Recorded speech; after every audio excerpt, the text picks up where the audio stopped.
Bonjour, je suis Jean-Luc Leclerc de Leclerc Comptabilité.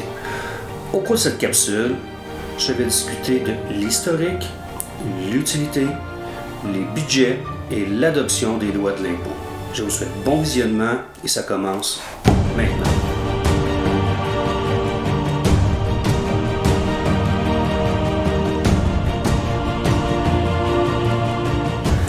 L'historique de la loi de l'impôt sur le revenu.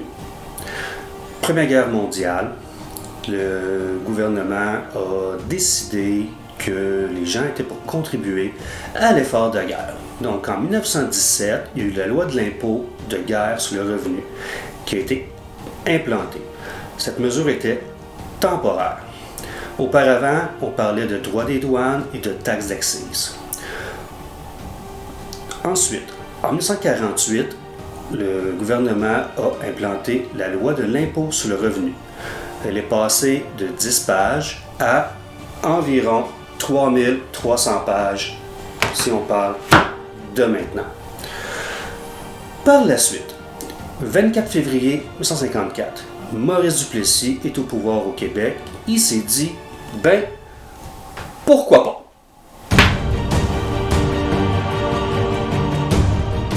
À quoi ça sert l'impôt sur le revenu? Plusieurs choses. Premièrement, chaque gouvernement, que ce soit fédéral ou provincial, ont des compétences attitrées. Au niveau fédéral, on va parler surtout d'immigration, on va parler beaucoup de la défense, la citoyenneté, la navigation. Au niveau du Québec, on va parler beaucoup aussi d'éducation, des routes, ces choses-là. Ils ont aussi une petite section pour l'immigration. Il y a la santé aussi, qui est un peu gérée aussi par le fédéral, mais c'est majoritairement québécois.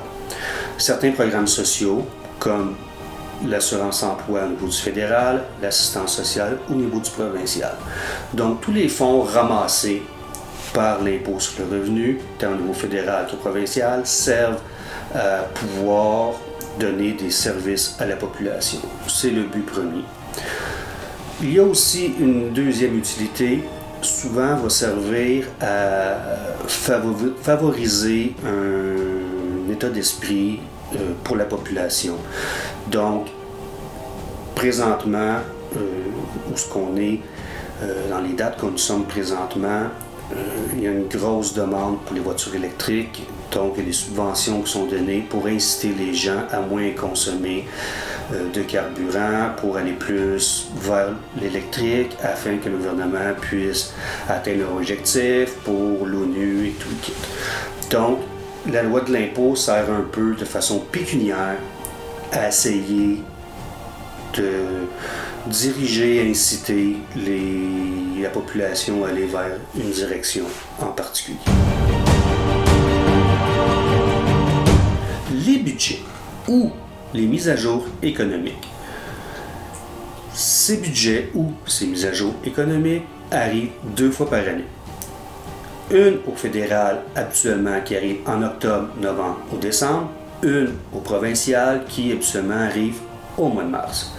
Ces mises à jour économiques servent à faire une mise au point de la situation économique présente au niveau du Québec ou du Canada. Ça permet au gouvernement, à ces moments-là, de pouvoir établir un plan à court terme, moyen terme et long terme pour des décisions qu'ils doivent prendre. Habituellement, lors des mises à jour économiques, elle a un impact important sur la loi de l'impôt sur le revenu, tant au niveau fédéral que provincial. Donc, il y a des modifications qui se font. Donc, la loi de l'impôt est extrêmement difficile à suivre. C'est important d'être toujours à l'affût et à jour, car 2 fois par année, il y a des modifications.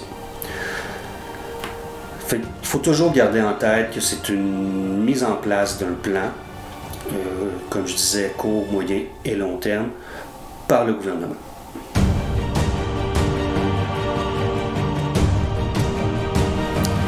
L'adoption des lois.